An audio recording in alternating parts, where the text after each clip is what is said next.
Hey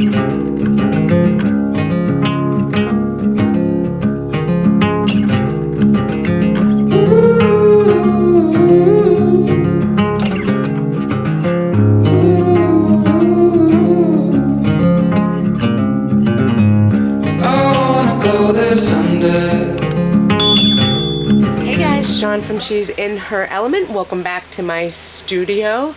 So I kind of had a whole different thing I intended to share with you guys today. And then I saw something on YouTube that changed my mind and blew the whole plan. I just decided this yesterday, and thanks to Amazon and like next day delivery, they made it possible for me to start it today, because I have to tell you, I'm very antsy to get this project underway. I have never done this technique before. I have seen it done just recently on art. It is incredible for art that goes on the wall. And when I saw it, I was just like, why can't I do that on the top of a table? And it just became an obsession overnight, that I was like, I have to do this, I have to do this, I have to do this.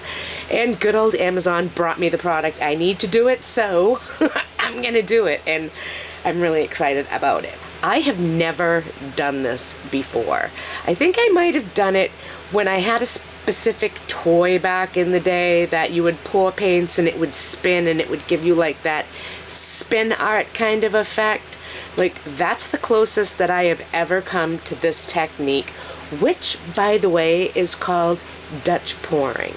Now, Dutch pouring is basically when you take a very fluid paint and you kind of layer them on top of each other, whether it be in plops, in rivers, in lines, in squiggles, whatever way you want to lay them. You just continuously lay colors on top of each other, and then you manipulate it with air. Like, these people use a straw and they're just like, and it's mind-blowing what they can do. I actually saw an amazing artist use a hairdryer to give it some bursts and to move it around, and I was just like, oh my gosh, I can totally do this. I have to try it anyways.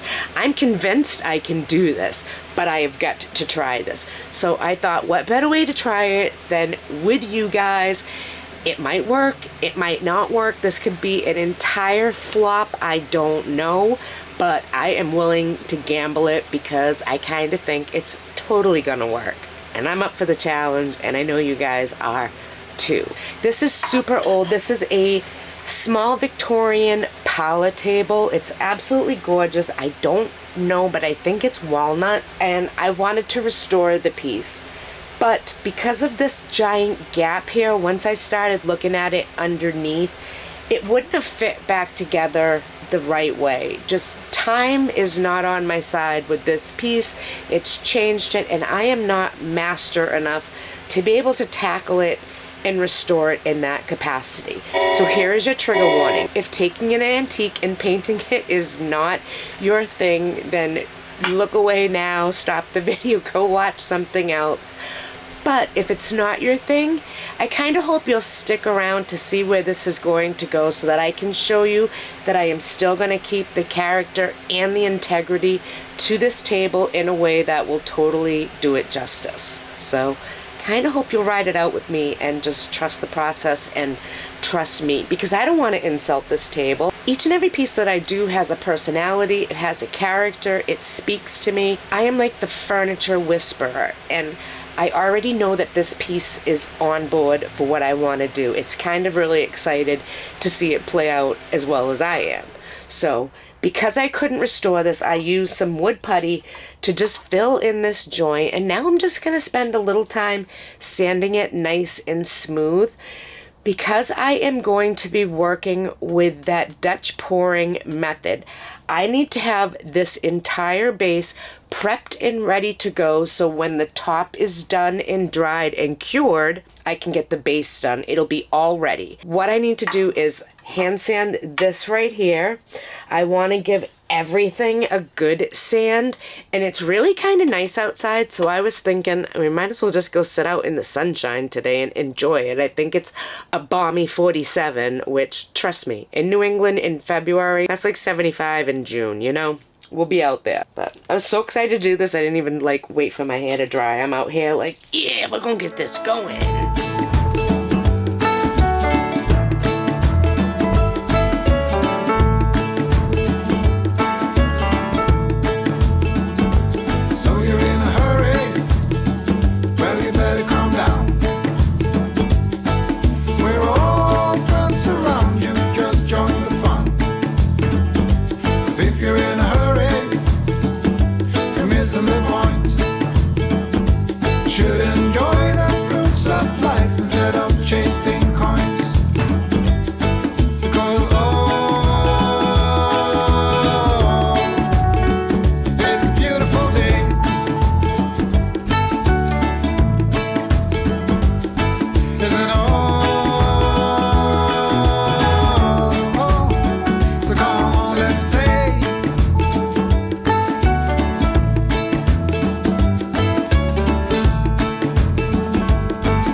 I'm gonna leave it here for the night. I've got it in the box ready to go for the pour.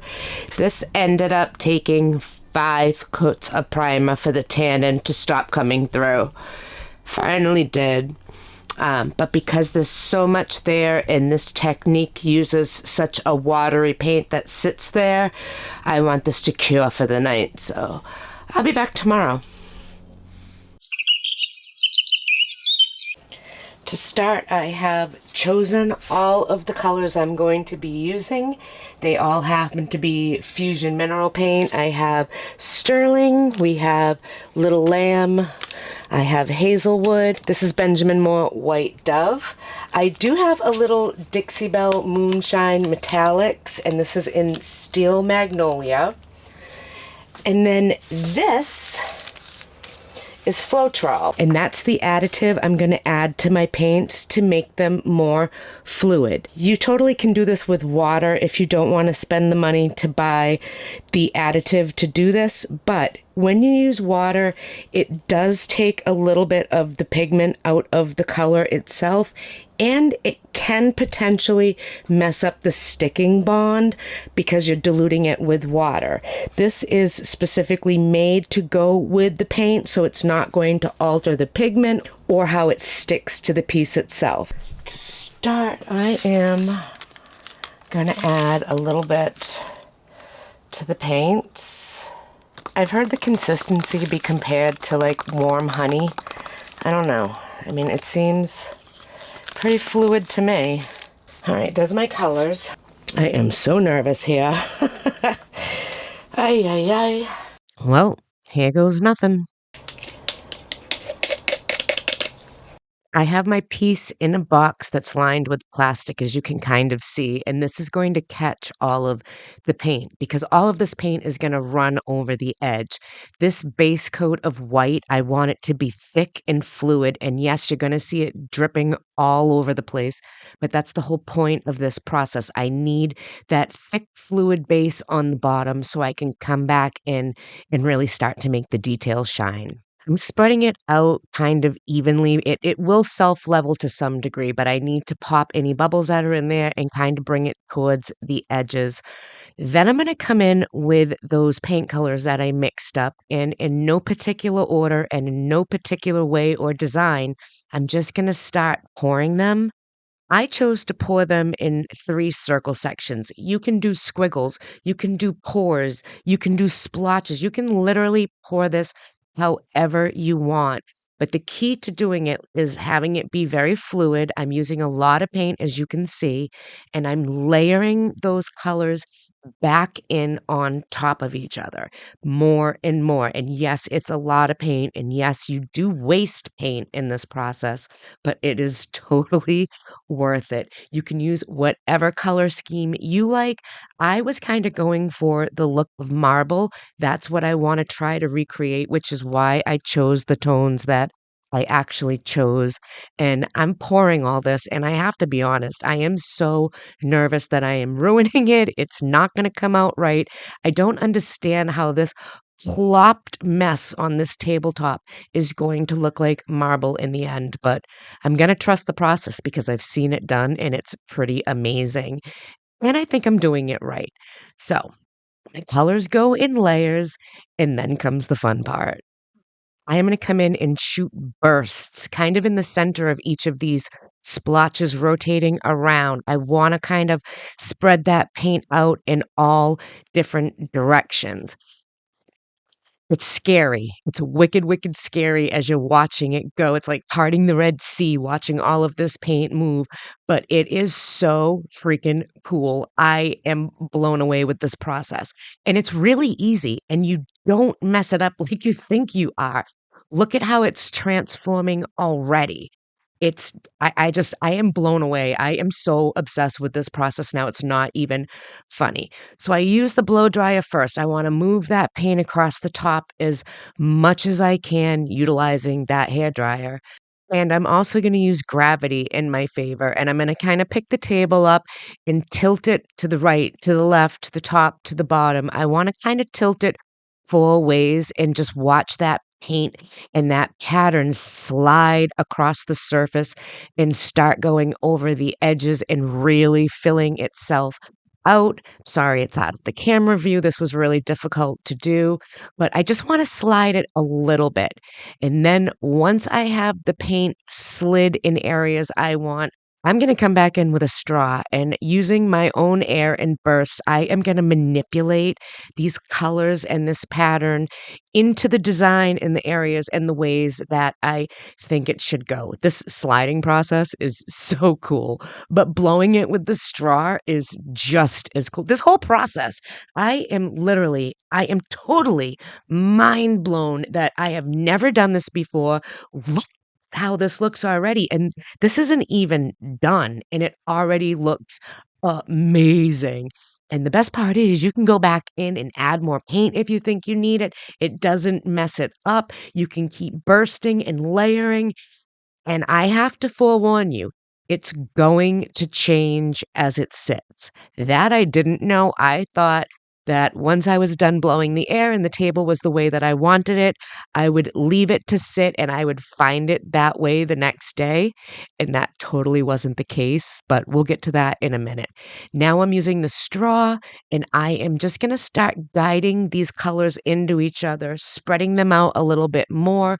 I love the way that they flow over the edge. It really adds to that natural stone look. You can see the bursts of the metallic in there. All of these colors are really cohesive. I'm glad I chose this. And this is so much fun, you guys. I am really loving this process. And I do want to mention, like I said, it's very messy. This is in a box lined with plastic. I have baggies taped over the feet of this piece so that it will not sit in the paint. And the center of it that I took all the time sanding down because I want to stain it is wrapped in plastic. So there's no way, shape, or form that any of this mess is going to get on anything other than the top and in this box. But you definitely want to have a box lined with plastic. Otherwise, you will be in for a huge mess.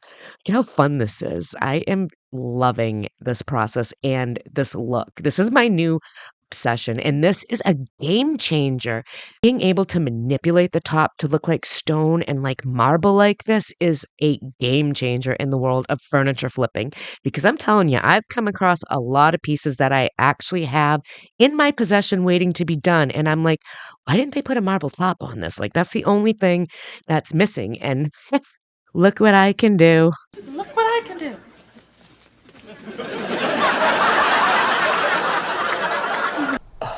Look at that. Look at how good that looks. Even the edges, it just cascades and waterfalls right over so everything is even and covered. I mean, look at that. Oh, it looks amazing. I love it. I love it. I love it. Looks so good. Oh my gosh, you guys, this came out amazing. It is so much fun manipulating it to go where you want it to go. And now you can see why I needed to have this corralled for the mess. I still got plenty on the floor from tipping it, but this looks so good. This came out so good. We did it. We did it. We did it. We did it. We did it. We did a Dutch pouring technique on the top of this table, and it came out freaking amazing. That is all I have to say. Oh my God. Now we have to let this dry. I have no idea how long that's going to take. It's very, very thick, but I'm just going to leave it for the night. I'm going to turn the heat up, and I'm going to come back tomorrow when this will be ready. I will come back once it kind of stops dripping, and I'm going to wipe the drip marks off. That, you know, you just kind of see all these drip marks here. They're just going to keep coming. So I'm just kind of like, taking it off. That's all I'm going to do.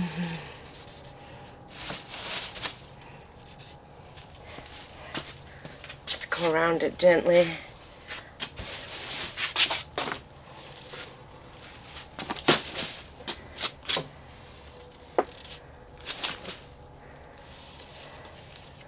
Just like that. I am in love with this technique, and the possibilities are now endless. I'll be back when this is dry.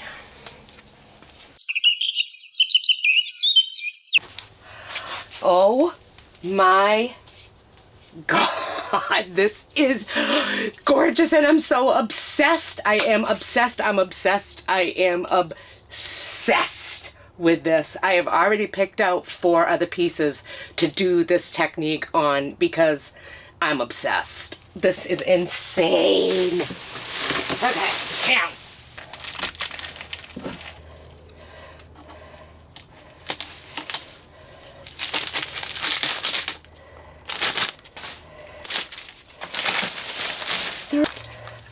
Look at this. It changed, like, overnight. It just changed its pattern, and I have to say, I think I like this one more. Looks really, really good. Like marble. So today we're gonna finish it up.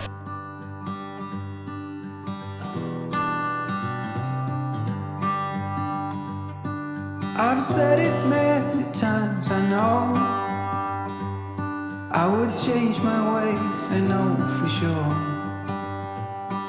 When all the crows decide to meet, they settle down beneath my feet. I've got it right and I got it wrong, but I learned my lesson hanging on. Come sit here with me by the fire and let it go for a little while. So be here as the night starts falling. Let my fingers walk over your head. We got nothing to be scared of. I'd rather be with you than by myself. Now always in your hand.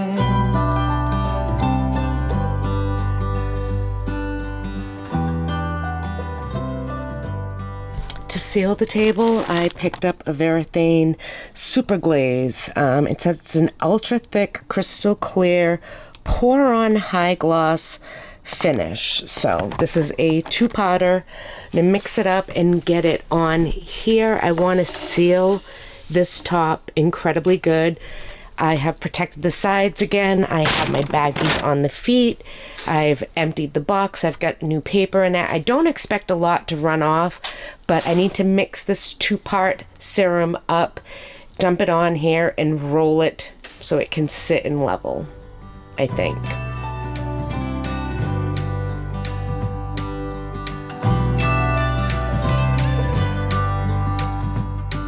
When I was young, I thought control would lead me to an ending road, and heavy metal seemed to be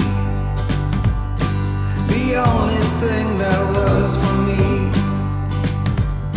And I saw the angels coming down, and they sang a song, they sang it loud. And I still remember parts of it, and the yellow glorious will it.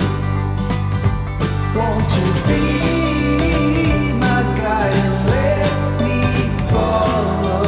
Can I hold your hand for old time's sake? And all this time you waited for me. Little did we know, I guess it's fate. Now all is in our hands. All is in our hands. It's beyond. Well, thank you so much for joining me today as we tried this new technique together. I hope that you found this just as interesting, amazing, astounding, and inspiring as I did, because I am absolutely inspired now. I am thinking of so many ways and things to put this on. Not everything. We're not going to go marble crazy here. This is not for everything.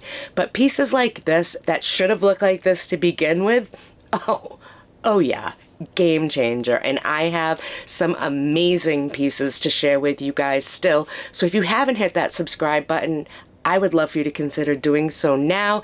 Take this journey with me. Let's do some new projects together. Let's learn some new techniques together like we did today. And we mastered this. Can you imagine what more we can do? I am ready for this journey. I hope you guys are too, and I hope you're going to come along for it. So be sure to show this video some love and give it a great big thumbs up, because this absolutely deserves a thumbs up. Thanks for trying this with me, guys. Thanks for giving me the confidence to do it. We nailed it. We did it. Wait until you see what I have in store for us next. You're going to want to hang around for this one. Game changers.